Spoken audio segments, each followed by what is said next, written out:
Hello SDI students. Today we're going to do a bit of a review on a couple of very interesting tools that you might find interesting if you are taking the hammer-fired pistol course. A lot of students complain about how difficult it is to install the Sear spring and the trigger spring, especially the Sear spring. A lot of students lose these springs or damage these springs. And I stumbled across a couple of very interesting tools from a company called Eeman Tech in Europe. And they make some tools that are dedicated to making this easier. So a shout out to Dmitri at Eeman Tech. Thank you very much for sending out the tools so that I could evaluate these for you. And so we'll start with the Sear spring. This is the one that probably give the most people fits. I've already taken the Sear out of the Sear housing, and I have here the Sear spring installation tool from Eeman Tech. And these tools are solid brass. This one has a very powerful magnet and a tiny hole that the short leg of the spring goes into. And we'll do that in a minute. But first, let me set this up. As usual, we take the Sear and the Sear housing and get those lined up. And we'll start the Sear pin in here to get ready to put this together.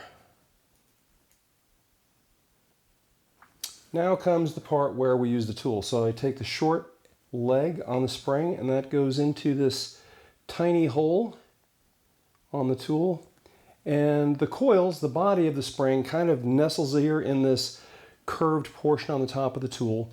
And between the hole and the spring, as you can see, this is not coming out until you want it to come out, which that's the beauty of this. So you don't have to worry about losing the spring launching it.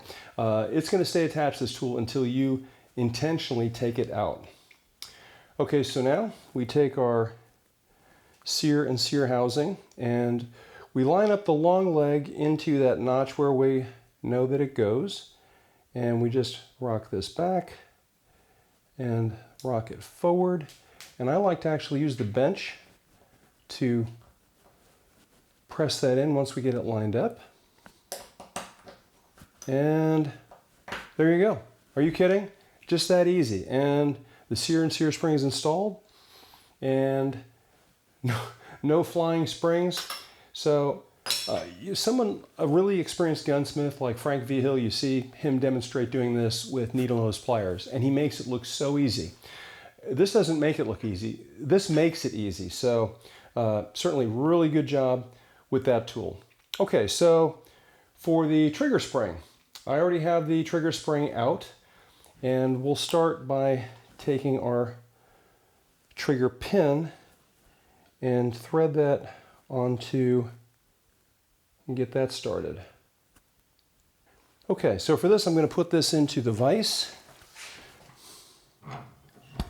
with the soft jaws just to kind of hold it there for me until I put this in. All right, so I get the trigger spring tool.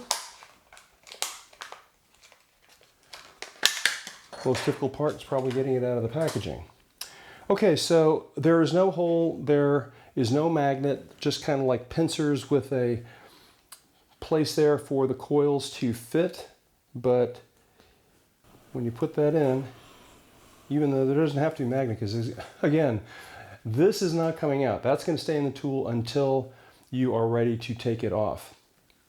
All right, so with the short leg pointed down, and the long leg in the slot where we know it belongs, we compress the spring and push it into place.